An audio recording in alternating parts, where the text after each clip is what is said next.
Las sociedades libres y la convivencia exitosa de la humanidad requieren un Estado que tutele la libertad de pensamiento, la libertad religiosa y la libertad de culto.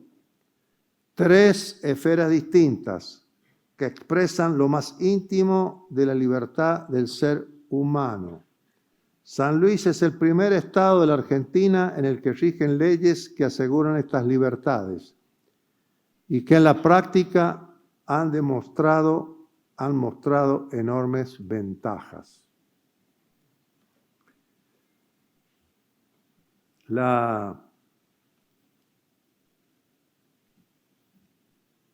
El único tema que se discutió en la Constitución nacional, que prácticamente se aprobó a libro cerrado, fue esto de la libertad de culto, que había varias posiciones.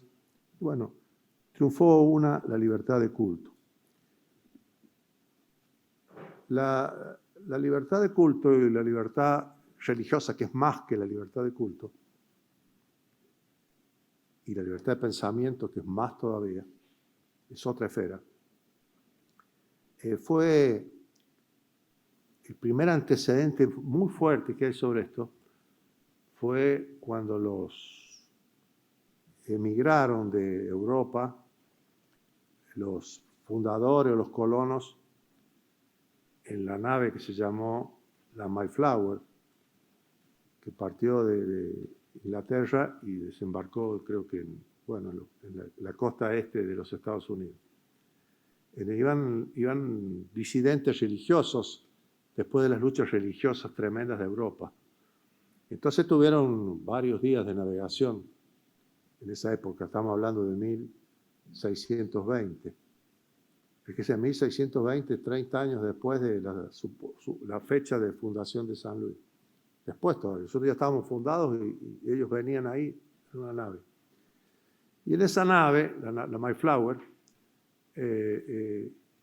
se conoce como el Pacto de la Mayflower, firmaron la libertad de culto, la libertad religiosa, y es el pilar de la Constitución de los Estados Unidos. Y el pilar de una forma de convivir mejor después de las guerras religiosas en Europa y que siempre han azotado el mundo. Entonces es muy, muy fuerte y se considera que es el pilar de Estados Unidos y una ley pétrea, una constitución pétrea, una norma que no se puede modificar y que es el ser de los Estados Unidos.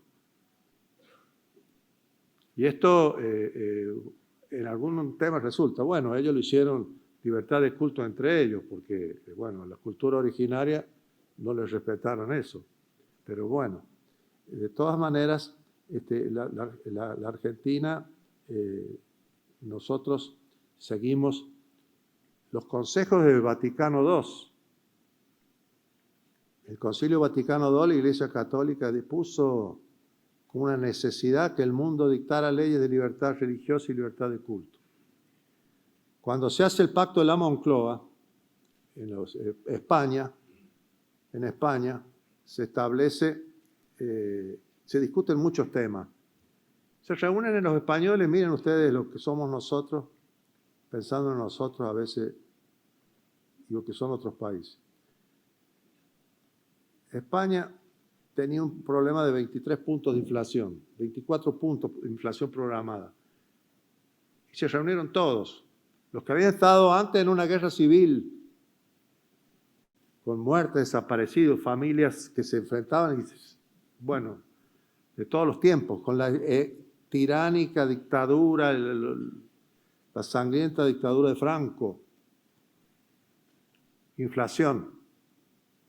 23 puntos, se reunieron, hicieron el Pacto de la Moncloa. Ese pacto tiene más de 30 páginas, no es solo la inflación. Ahí establecieron muchos principios. Leyes, legislación laboral, derechos humanos, libertades públicas, también reglas de la economía.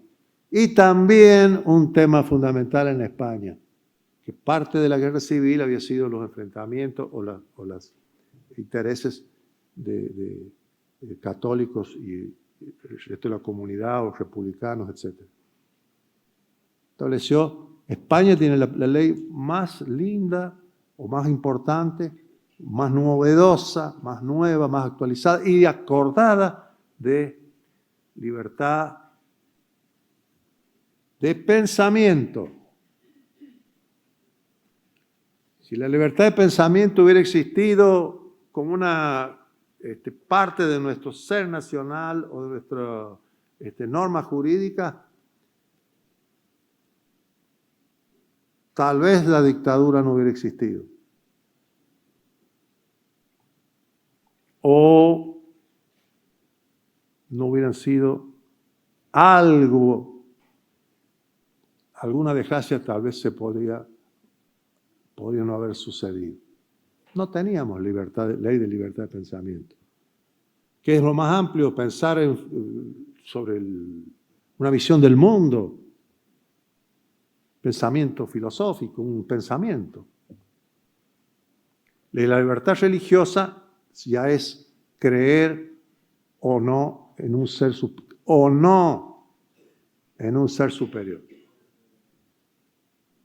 Y la libertad del culto es la práctica del culto. Bueno, nosotros lo hemos logrado, también con discusiones, y no están muy de acuerdo todos. Pero bueno, hoy son enormes respetados los cultos, las distintas religiones y la libertad de pensamiento.